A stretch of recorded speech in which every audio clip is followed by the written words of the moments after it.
मैं फिर से एक बार रिपीट कर दे रहा हूँ, पहले हमने जो बुक में दिया हुआ था वो वाट दिया हुआ था, इसको चेंज कर लिया हमने, वी मान लिया कि ये वोल्ट दिया हुआ है, और जो हमको ये कूलाम रेटिंग दी हुई है वो 96,000 की दी हुई है, और टाइम हमको दिया हुआ है 1 आवर का, और हमें हीट कैलकुलेट करनी है। तो हीट के लिए हमारे पास फॉर्मूला होता है H इक्वल्स टू VIT का फॉर्मूला होता है हमारे पास, H इक्वल्स टू VIT करके एक फॉर्मूला होता है। इसके अलावा हम इसको अपने हिसाब से मॉडिफाई भी कर सकते हैं, V की वैल्यू भी रख सकते हैं हम इसमें ओम के नियम से, I की वैल्यू भी रख सकते हैं, है ना। तो हम यहाँ पर देखते हैं हमको जरूरत का है कि V हमको 50 वोल्ट दिया हुआ है, Q दिया हुआ है ये, और T दिया हुआ है ये। अच्छा देखना यहाँ पर यदि मैं I की वैल्यू जो है वो पुट करूँ, क्या पुट करूँ, I की वैल्यू यदि पुट करूँ Q upon T, Q upon T, तो ये T से T कैंसिल हो जाएगा, I का फॉर्मूला पुट कर दिया मैंने, तो H की वैल्यू क्या आ जाएगी, H की वैल्यू आ जाएगी V into Q, V into Q. V की वैल्यू कितनी है, V की वैल्यू है 50 वोल्ट, और Q की वैल्यू कितनी है 96,000। आंसर लिखा हुआ है खुशी, अगर आंसर लिखा हुआ है तो मेरे को आंसर पोस्ट करिए आप, सही है कि नहीं। 96 का मल्टीप्लाई करेंगे, 5 छक्का 30 की 0, हासिल की 3, 5 नाम 45 और 3 48, और कितने जीरो है, 3 जीरो ये और एक 4 जीरो, 1 2 3 4, इतने जूल एनर्जी निकलेगी, 4,80,48 लाख या फिर आप इसको जो है वो किलो जूल में ही बोल सकते हो। तो खुशी आंसर बता सकते हो आप,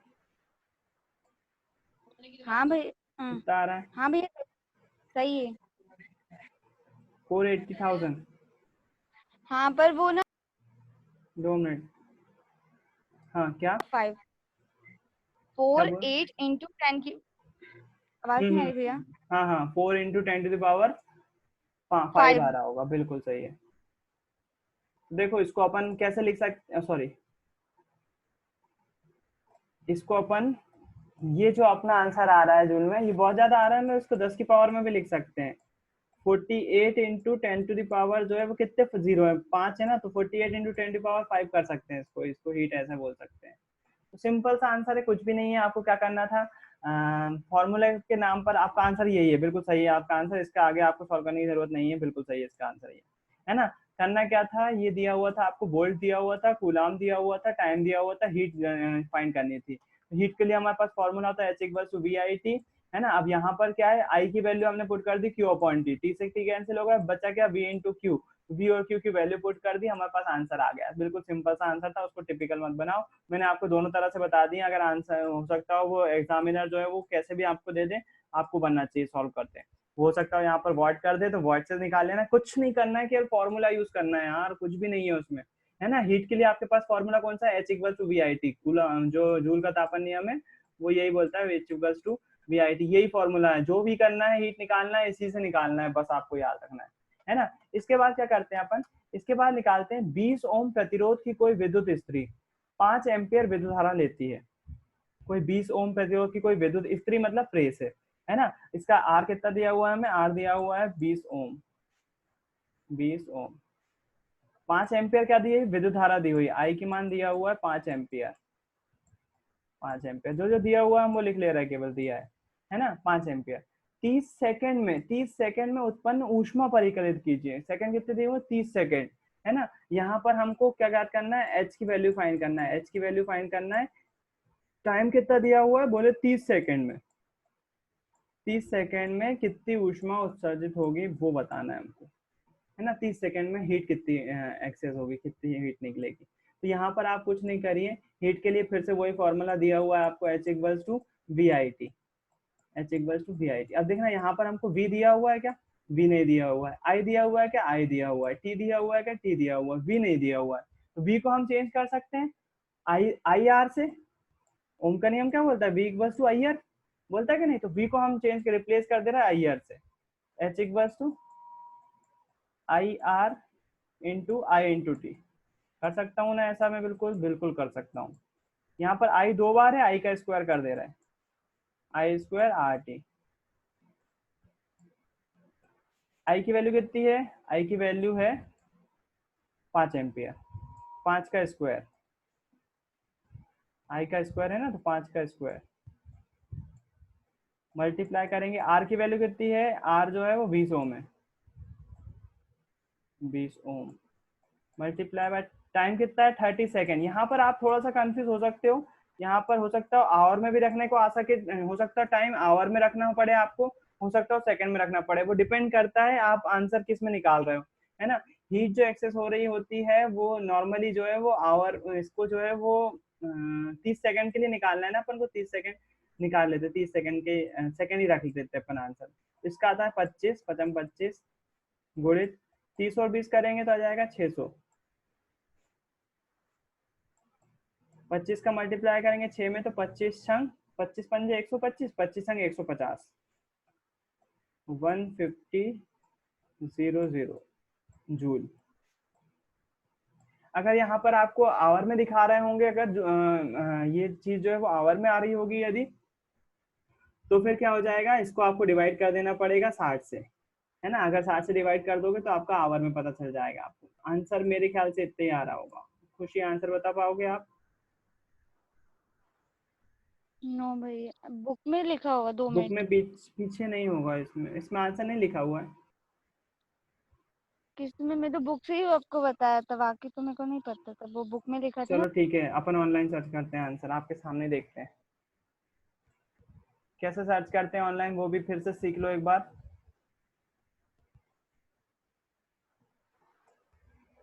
एक बार मैं आपको फिर से सिखा दे रहा हूँ कि ऑनलाइन सर्च कैसे करते हैं, आंसर आपका सही है कि नहीं।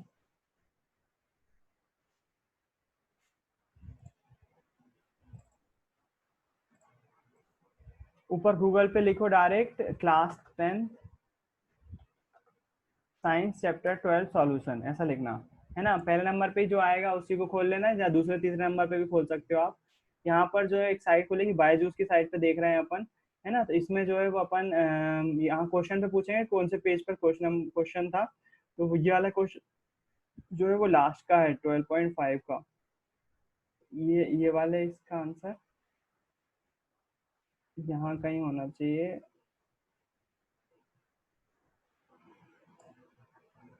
ये वाला कर चुके थे, ये दिया हुआ है, क्या दिया हुआ है, an electric of resistance 20 ohm takes current of 5 ampere, यही वाला है ना। इसमें देखो H equal to V I T इन्होंने फॉर्मूला यूज किया हुआ है, एच की वैल्यू 100 गुणित 5, है ना, 100 गुणित 5 गुणित 30 कर दिया, 100 गुणित 5 गुणित 30 जितना अपन ने करा था सेम टू सेम वैसे के वैसे किया हुआ है ना। 30 सेकंड ही रखा हुआ है, उनका आ रहा है 1.5 इंटू 10, बिल्कुल सही है आपका आंसर। इन्होंने क्या करेगा 10 की घात 4 में लिखा हुआ है, आपका आंसर कितना आ रहा है, आपका आंसर आ रहा है ये वाला 15,000 जूल। कोई माइकल लाल इसको गलत नहीं बोल सकता, ये बिल्कुल एग्जैक्ट आंसर है। उन्होंने 10 की घात में लिख दिया है, आपको जरूरत नहीं है 10 की घात में लिखना। देखो इसको 10 की घात में भी चेंज कर सकते हैं अपन, क्या कर 10 की घात कितनी है, तीन तीन शून्य लगे हुए ना, तो इसको लिख दो 15 गुणित 10 की घात 3। अब इन्होंने क्या करा, बायजूस वालों ने इन्होंने क्या करा, इसको और घटा दिया, मतलब इसको क्या कर दिया और एक एक जीरो कम कर दिया, इसको 1.5 कर दिया। जब 1.5 करोगे तो बटे में 10 आ जाएगा, बटे में 10 आ जाएगा, वो 10 जो है वो ऊपर जाएगा और माइनस में हो जाएगा, तो वो 10 1.5 इंटू एक जीरो और बढ़ा दो, यहाँ पर एक जीरो और बढ़ा दो, बटे में लिखने की जरूरत, बटे में लिखेंगे तो गड़बड़ हो जाएगा मामला। देखो मैं क्या बोल रहा हूँ आपसे, मैं ये बोल रहा हूँ बायजूस वालों का आंसर कितना आ रहा है 1.5 आ रहा है, 1.5 इंटू 10⁴ आ रहा है ना। अपना कितना आ रहा है 15,000 जूल। देखना इस आंसर को अपन 15,000 जूल कैसे बनाएंगे। यहाँ पर क्या करो आप 1.5 को दशमलव हटा के एक जीरो नीचे बढ़ा सकता हूँ मैं, 1.5 का एक दशमलव हटाया मैंने, एक जीरो नीचे बढ़ा दिया, नीचे कितना होगा 10 हो गया कि नहीं। अगर मैं इसको अगर सॉल्व करूं तो एक 10 से एक जीरो कम हो जाएगा, यहाँ पर यानी कि 10 की घात 3 हो जाएगा, तो ये कितना हो जाएगा 15 गुणित 10 की घात 3, 15 गुणित 10 की घात 3। यानी कि मतलब क्या हुआ, इसका मतलब यही हुआ कि 15 के बाद 3 जीरो लगे हुए हैं। ये भी आंसर वही के वही है, समझ में आ रहा है कि नहीं, वही के वही सेम टू सेम लिखा हुआ है, उसमें घबराने वाली बात नहीं है। आपका ये वाला आंसर बिल्कुल सही है, कोई गलत नहीं बोल सकता इसको, है ना। तो ये आपका जो है वो इजी वाला आंसर हो गया, तीसरा वाला। इसके बाद फिर से जाते हैं बुक पर, अपन कुछ ऑब्जेक्टिव सॉल्व करते हैं अभ्यास के अब नए वाले। अच्छा अभी एक और है, यहाँ पर लिखा हुआ है विद्युत धारा द्वारा प्रदत्त ऊर्जा की दर का निर्धारण कैसे किया जाता है। विद्युत धारा द्वारा प्रदत्त ऊर्जा की दर का निर्धारण कैसे करते हैं।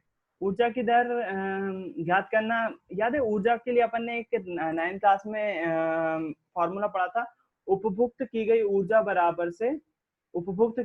बराबर से विद्युत शक्ति गुणित लिया गया समय, विद्युत शक्ति गुणित समय। अपन ने यूनिट कैलकुलेट करी थी ना, यूनिट कैसे कैलकुलेट करी थी याद है? यूनिट कैलकुलेट करते कि फ्रिज दिया हुआ था तो फ्रिज की यूनिट कैलकुलेट करो, टीवी की यूनिट कैलकुलेट करो, तो आपको सिखाया है मैंने बहुत अच्छे से। क्या करते थे अपन, जितने भी वो वॉट का होता था उसमें 1000 का डिवाइड कर देते थे और मल्टीप्लाई कर देते थे समय से। जैसे मान लीजिए उदाहरण के लिए, यदि आपकी प्रेस जो है वो 1000 वॉट की है, 1000 वॉट की है ना, 1000 में मैं 1000 से डिवाइड कर दूंगा क्योंकि किलोवाट बनाना पड़ेगा मेरे को, वॉट को काय को कन्वर्ट करना पड़ेगा किलोवाट में। 1000 डिवाइडेड बाय 1000 गुणित कितने समय चला रहा हूँ मैं, दिन में हो सकता है 1 घंटे चला रहा हूँ, एक का मल्टीप्लाई कर दूंगा तो मेरी एक घंटे अगर प्रेस चलाता हूँ तो 1 यूनिट खपत होगी। मैंने आपको ये चीज सिखाई थी, ये यूनिट कैसे कैलकुलेट करते हैं। तो बस यहाँ पर वही आंसर लिखा हुआ है कि ऊर्जा की दर कैसे कैलकुलेट करते हैं, तो उसका फॉर्मूला जो है वो यहीं पर दिया हुआ है। ऊर्जा की दर कैलकुलेट करने के लिए ये दिया हुआ है, इन्होंने उसको अलग तरीके से लिखा हुआ है।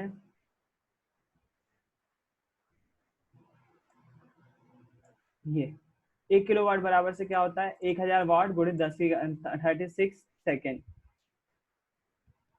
यहाँ पर ठीक ढंग से फॉर्मूला नहीं लिखा हुआ है, जो फॉर्मूला आपने उस टाइम देखा है, वो जो देखा है क्या बोलते हैं 9th क्लास में, वो ज्यादा अच्छा फॉर्मूला है। जो उपभुक्त की गई ऊर्जा जो होती है वो किलोवाट गुणित आवर होती है, किलोवाट गुणित आवर। अब यहाँ पर जैसे वॉट है तो इसको हम किलोवाट में चेंज कर लेंगे, 1000 से डिवाइड कर, और जितने घंटे यूज की हुई है उसको हम यूज कर लेंगे, उसको मल्टीप्लाई कर देंगे, तो आपकी यूनिट निकल आती है। वही क्वेश्चन था, ज्यादा दिमाग लगाने की जरूरत नहीं है। अगला क्वेश्चन देखो, इसको सॉल्व करते हैं।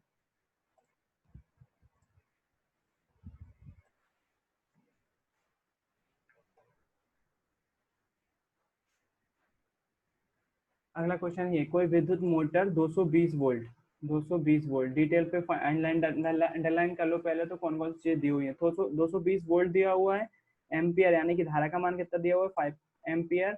विद्युत मोटर शक्ति निर्धारित कीजिए, जबकि 2 घंटे में मोटर उपभोक्त ऊर्जा भी परिकलित कीजिए। विद्युत शक्ति निकालना है अपन को, और 2 घंटे में कितनी यूनिट खर्च करी, तो वो यूनिट वाला जो अभी मैं आपको समझा रहा था दर कैलकुलेट करना, वो इस वाले सवाल में आ जाएगा, आसानी से समझ में आ जाएगा आपको। दिया क्या है पहले वो लिख लें, V इक्वल्स टू दिया हुआ है 220 वोल्ट, I दिया हुआ है 5 एम्पियर,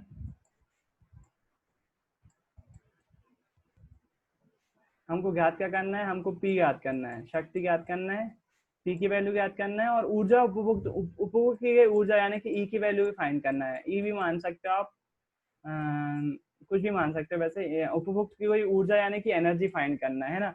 तो अपने पास सबसे पहले तो P के लिए फॉर्मूला क्या है, P के लिए formula P equals to V into I, P equals to V into I. शक्ति किसके बराबर होती है, वोल्टेज गुणित करंट के, है ना। P की वैल्यू निकालना है, V कितना दिया हुआ है 220 वोल्ट, गुणित I कितना दिया हुआ है, I दिया हुआ है 5 एम्पियर। इसको सॉल्व कर लेते हैं, 5 शून्य शून्य, 5 दूनी 10 की 0 हासिल की 1, 5 दूनी 10 और 1 11, 1100 वॉट। विद्युत शक्ति किसकी आ गई, कितनी आ गई, 1100 वॉट आ गई।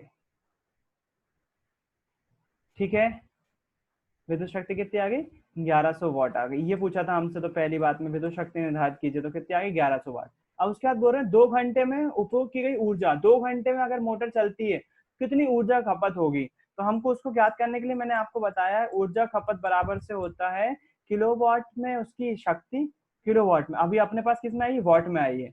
वॉट में कितने लिख लेंगे अपन, 1100 वॉट। अच्छा किलोवाट में चेंज करना है इसको, क्या करूंगा 1000 से डिवाइड कर दूंगा।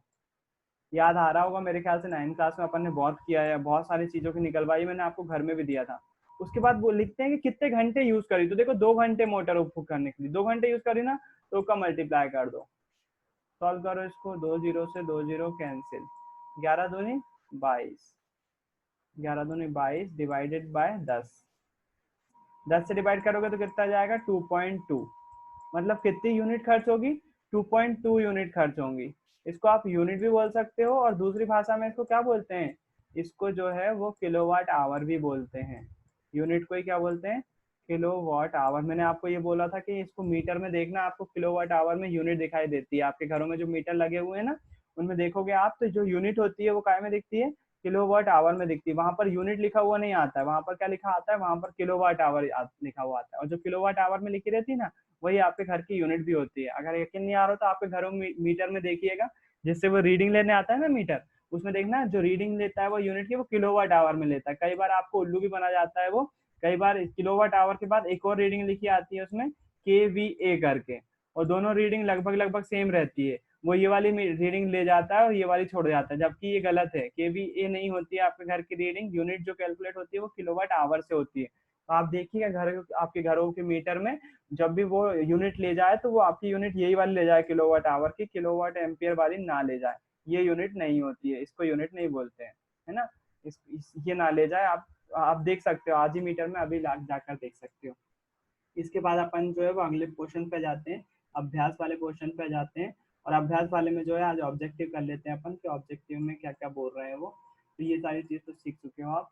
इसके बाद यहाँ पर पहला ऑब्जेक्टिव बहुत इंटरेस्टिंग है और आपको समझ में आना चाहिए। अगर आपने रेजिस्टेंस पढ़ा हुआ है, प्रतिरोध पढ़ा हुआ है, यदि आपने, बहुत आसानी से समझ में आ जाएगा। इसको अपन कॉपी करके सॉल्व करते हैं। ऑब्जेक्टिव थोड़े से बड़े बड़े हैं इसके, आपको समझ में आ जाएंगे हालांकि, लेकिन जो है वो थोड़ा सा आपको बेसिक नॉलेज तो पता ही होना चाहिए। अभी जो नए बच्चे आए हैं शायद उनको समझ में ना आए, अगर आपने वीडियो देखे तो समझ में आ जाएगा, है ना। अब देखना यहाँ पर जो पहला है, प्रतिरोध आर के किसी तार के टुकड़े को 5 भागों में बांटा जाता है।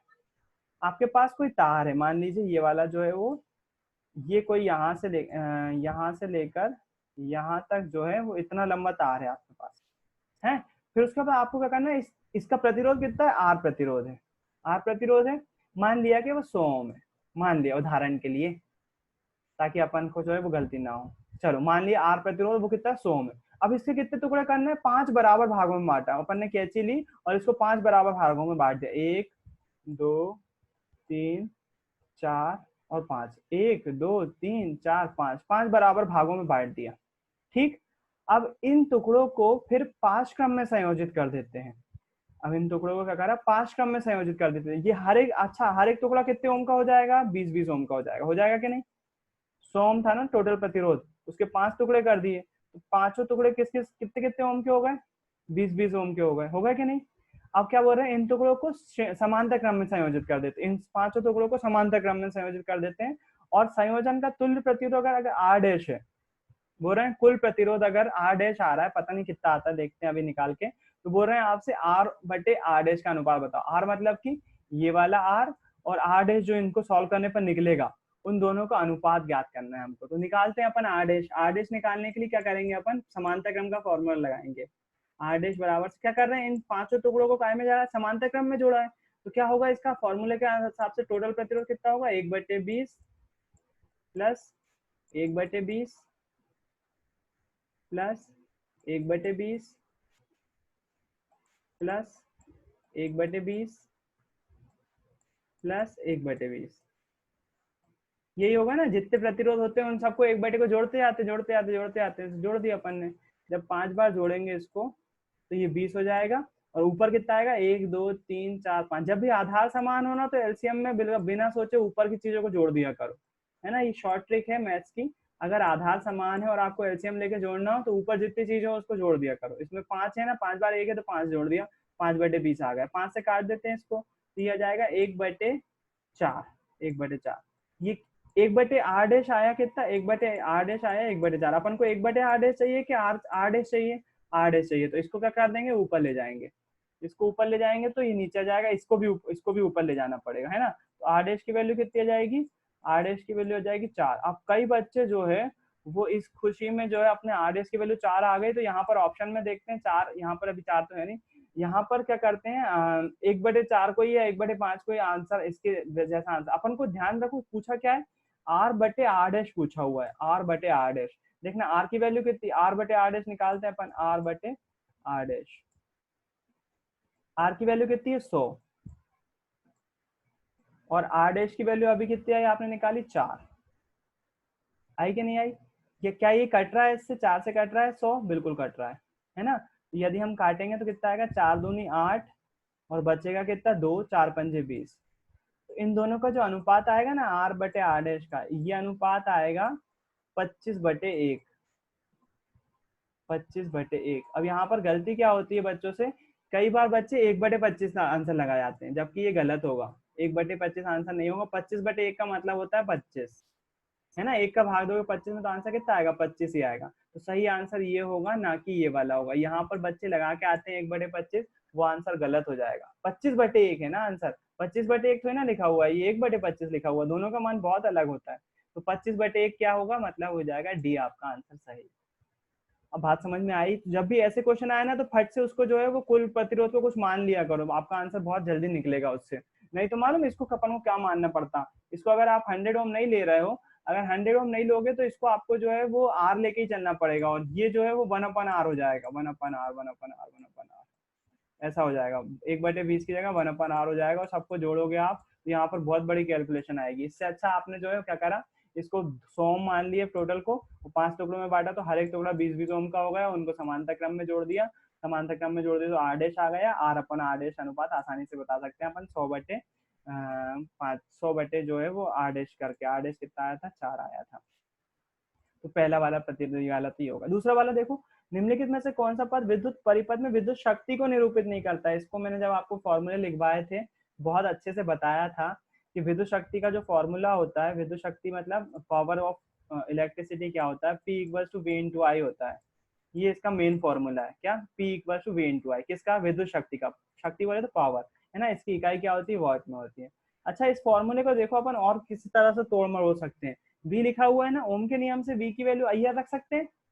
जब V की वैल्यू IR रखेंगे यहाँ पर तो I 2 बार हो जाएगा, यानी कि इसका फॉर्मूला हो जाएगा I²R। हो सकता है कि नहीं, क्या रखा, V की वैल्यू IR पुट करो, इसकी जगह IR पुट करो, जैसे IR पुट करोगे तो I का मल्टीप्लाई I से I²R हो जाएगा कि नहीं, बिल्कुल हो जाएगा। अच्छा, मैं अगर ओम के नियम से इसकी I की वैल्यू पुट करूं, I इक्वल्स टू, अगर मैं